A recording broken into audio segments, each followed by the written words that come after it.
श्री कृष्णचंद्र ने जब निर्मल आकाश, शरद पूर्णिमा की चांदनी, दिशाओं को सुगंधित करती हुई खिले हुए कमलिनियां और गूंजते हुए भौरों से सजे वन को देखा, तो उनके मन में गोपियों के साथ क्रीड़ा करने की इच्छा हुई। उस समय बलराम जी वहां नहीं थे। श्री कृष्ण ने अकेले ही गाना शुरू किया। उनका गाना बहुत मधुर था, कभी धीमा, कभी ऊंचा और बहुत ही मनमोहक। कृष्ण का वह गीत सुनते ही गोपियां अपने अपने घर को त्याग कर दौड़ी दौड़ी वहां पहुंची जहां श्री कृष्ण खड़े थे। कुछ गोपियां कृष्ण के साथ मिलकर गाने लगीं, कुछ केवल मन ही मन उनका स्मरण करने लगीं, कुछ लज्जा से संकोच कर बस हे कृष्ण कहती रह गईं, और कुछ तो प्रेमवश पागल होकर तुरंत उनके पास जा खड़ी हुईं। कुछ गोपियां अपने घर के बड़े बुजुर्गों के डर से बाहर नहीं निकलीं, लेकिन आंखें बंद करके कृष्ण का ध्यान करने लगीं। एक गोपी तो ध्यान में इतनी तल्लीन हो गई कि उसके प्राण ही निकल गए, क्योंकि कृष्ण स्मरण के आनंद में उसके सारे पुण्य क्षीण हो गए और भगवान के दर्शन न मिलने के दुख से उसके सारे पाप भी मिट गए। गोपियों से घिरे हुए श्री कृष्ण ने रास आरंभ करने की इच्छा की। शरद पूर्णिमा की रात को उन्होंने गोपियों के साथ रास करके इस रात को धन्य बना दिया। लेकिन जब कृष्ण वहां से कुछ समय के लिए कहीं और चले गए, तो गोपियां व्याकुल हो गईं।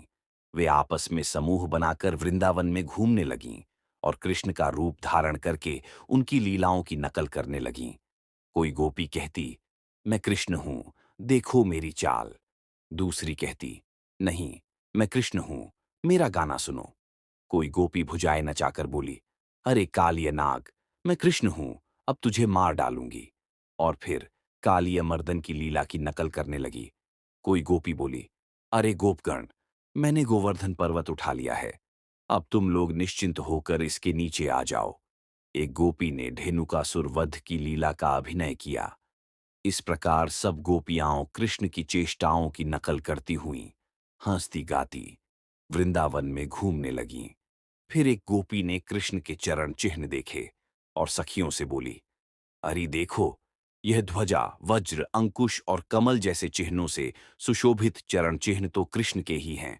और देखो, इनके साथ कोई भाग्यशाली गोपी भी जा रही है। उसके छोटे छोटे और पतले चरण चिन्ह यहां दिखाई दे रहे हैं। यहां देखो, कृष्ण ने ऊंचाई से फूल तोड़े हैं, इसलिए उनके केवल पैरों के अगले भाग के निशान हैं। निश्चय ही उन्होंने यहां किसी भाग्यशाली सखी का फूलों से श्रृंगार किया है। एक गोपी ने कहा, देखो, यहां से वह गोपी भारी नितंबों के कारण धीरे धीरे चली है, इसलिए उसके पैरों के अगले भाग के निशान ज्यादा गहरे हैं। यहां उसने कृष्ण का हाथ पकड़कर साथ साथ चली है, लेकिन देखो, यहां से वह निराश होकर लौट भी गई। मालूम होता है कृष्ण ने उसे बस एक बार छूकर छोड़ दिया, और यहां कृष्ण ने उससे कहा होगा, तू यहीं ठहर, मैं शीघ्र ही लौट कर आऊंगा। इसलिए यहां उनके तेज गति के कदमों के निशान हैं। जब गोपियां इन चरण चिन्हों का पीछा करते करते जंगल में गईं, तो अचानक निशान समाप्त हो गए।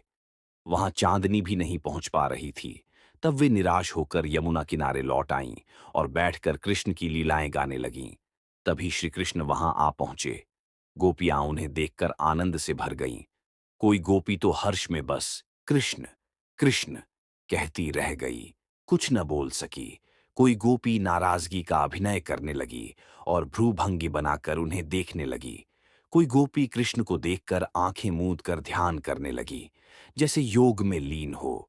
तब श्री कृष्ण ने किसी को मधुर बातें कहकर, किसी को मुस्कान से, किसी का हाथ पकड़कर उन्हें मनाया। फिर उन्होंने गोपियों के साथ रास मंडल की रचना की। श्री कृष्ण हर गोपी के साथ अलग अलग खड़े हुए और सभी के साथ एक साथ नृत्य करने लगे।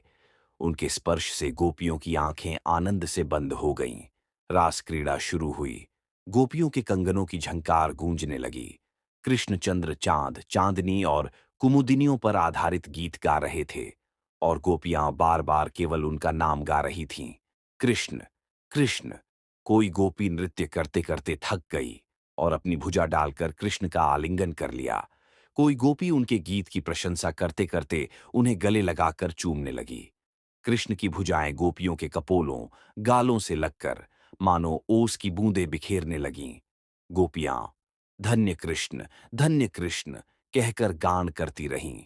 वे कृष्ण के आगे पीछे घूमतीं, कभी उनके पीछे जातीं, कभी उनके सामने आ जातीं। इस रास क्रीड़ा में गोपियों को कृष्ण का साथ इतना प्रिय था कि उनके बिना एक क्षण भी उन्हें करोड़ों वर्षों जैसा लगता था। गोपियाओं, पति, माता-पिता और भाइयों की रोक के बावजूद रात में कृष्ण के साथ विहार करने आती थीं। श्री कृष्ण भी अपनी किशोरावस्था के मान से गोपियों के साथ प्रेम विलास करते थे, पर वास्तव में वे सर्वव्यापी ईश्वर थे।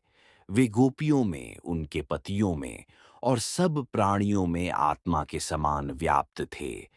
जिस तरह आकाश, अग्नि, पृथ्वी, जल, वायु और आत्मा सब में व्याप्त हैं, उसी तरह श्री कृष्ण भी सब में व्यापक हैं।